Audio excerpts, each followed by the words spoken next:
Yeah.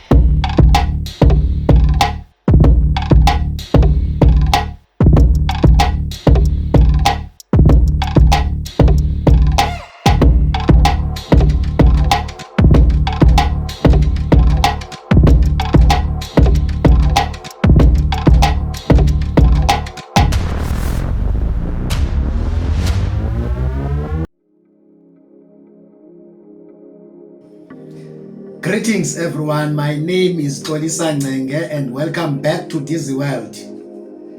There is this article that caught my eye on Briefly News by Byron Pillay, who said the DA is not in the government of national unity for PACs, for blue lights, government houses, for status and so on, but rather they are in the GNU for the people. I don't know which people, maybe business people.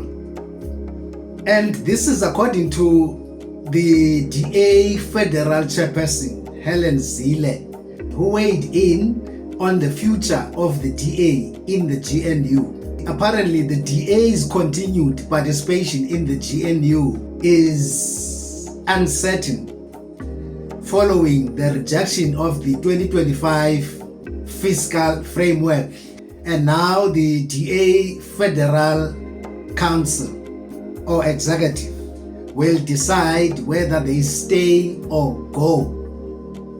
And speaking about the DA's future in the GNU, Zille emphasized that the party was in government to grow the economy and to create jobs. I don't know what jobs and which economy is growing, because I don't see any economy that is growing. And on the other hand, members of the ANC expressed their dissatisfaction or their frustration with the DA, saying they are acting like an opposition while they are in government.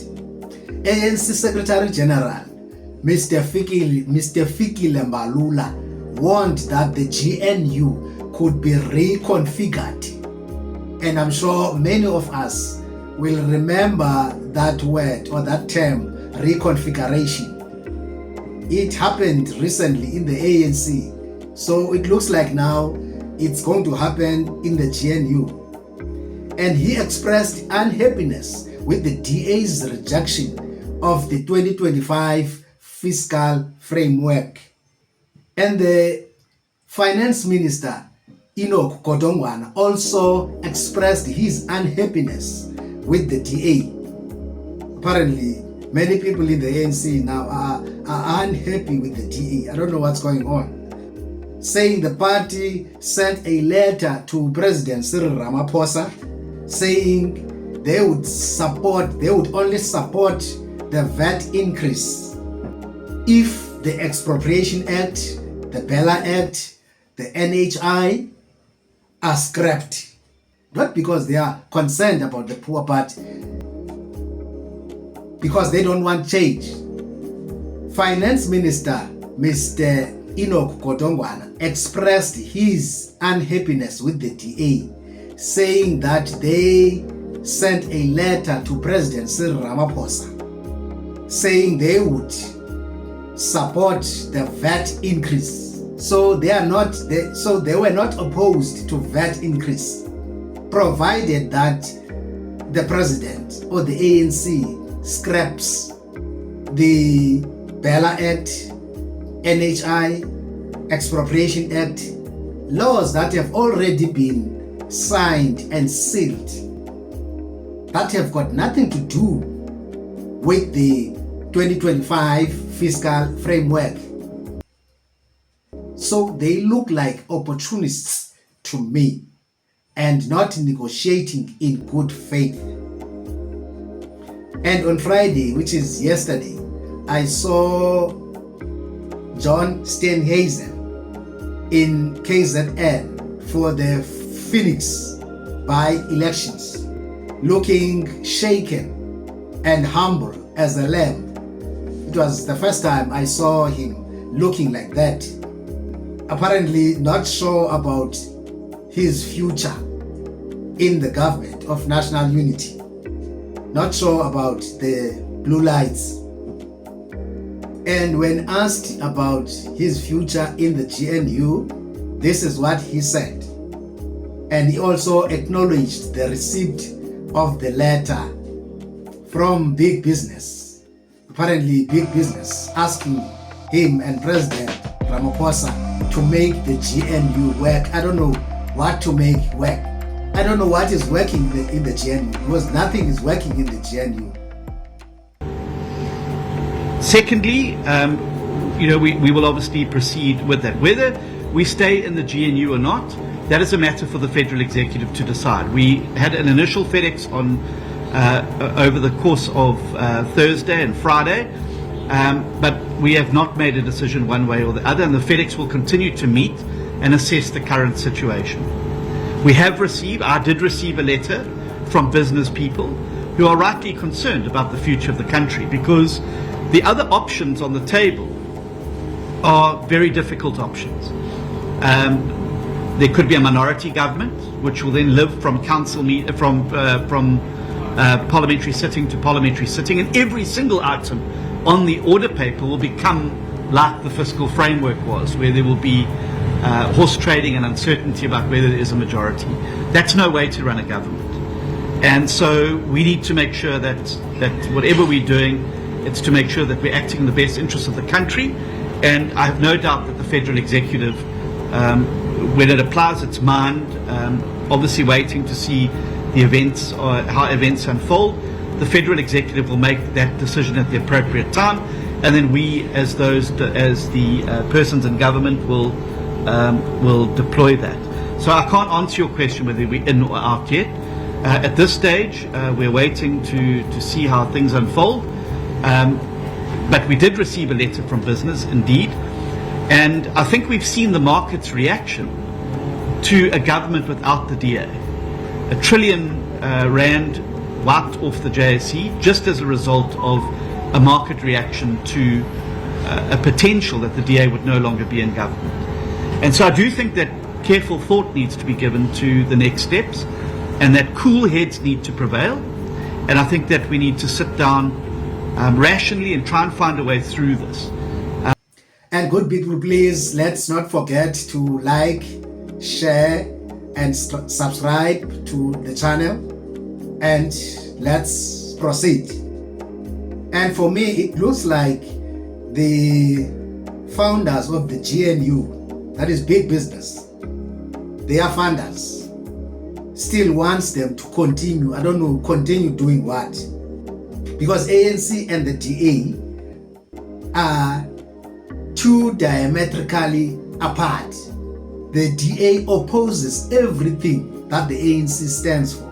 Bella Act, Expropriation Act, NHI, Fiscal Framework, everything. So why there is a need for them to work together? Is it for the people or to protect the looting of big business? Because for me, this GNU is the real doomsday coalition. It is not for the people. Even President Cyril Ramaphosa was concerned, added that the DA could not have their cake and eat it too, saying it would have to choose. I don't know what they would have to choose instead of kicking them out. All that the president needs is just to have a courage to kick these people out, because they are not useful in this coalition. They are not there for the national democratic revolution, but there for something else, that is to derail the revolution or to hold us back. So it looks like everybody in the ANC is sick and tired of these people. Even Gayton McKenzie himself is sick and tired of these people. He even said, Abahambe. As much as I disagree with the ANC's 0.5% VAT increase, value-added tax increase, but I agree with them looking for other coalition partners. Even Ronaldo House agrees with the fact that the DA doesn't care for the poor, only cares about the big business. And that's what Let's watch what my good friend Ronaldo Host said here. And then the second aspect is that the ANC came out and also said that they will be reviewing the ministerial positions. And that can only mean one thing, that they want to replace the DA ministers because of them not supporting the budget and voting against the budget. So now it is a question of who is going to blink first.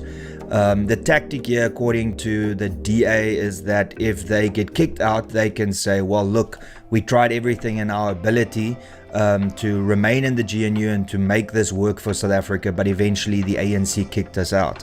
The ANC, obviously, from their perspective, is seeing this as a betrayal, even though the ANC did not really consult on the budget. So the question is, who is going to blink first? And my take on it is that the DA should have left the GNU after Cyril Ramaphosa signed the Bella Act into law, and then the DA just going along for the ride. That was the right time to do it, because that was the first indication that you could not trust the ANC.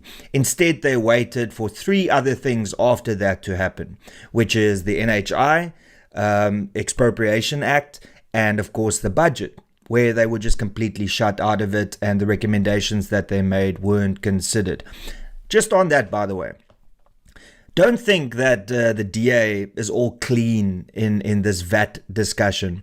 The DA would have accepted a 0.5% VAT increase this year and next year if they managed to get what they wanted out of the ANC negotiations on the budget. So even though the DA is now standing on a pedestal proclaiming that, you know, how can people, the poorest of the poor, afford a 0.5% VAT increase, they were going to approve that 0.5% VAT increase if they got what they wanted. So stand on a pedestal, but know that the majority of people know that you're talking cuck anyway.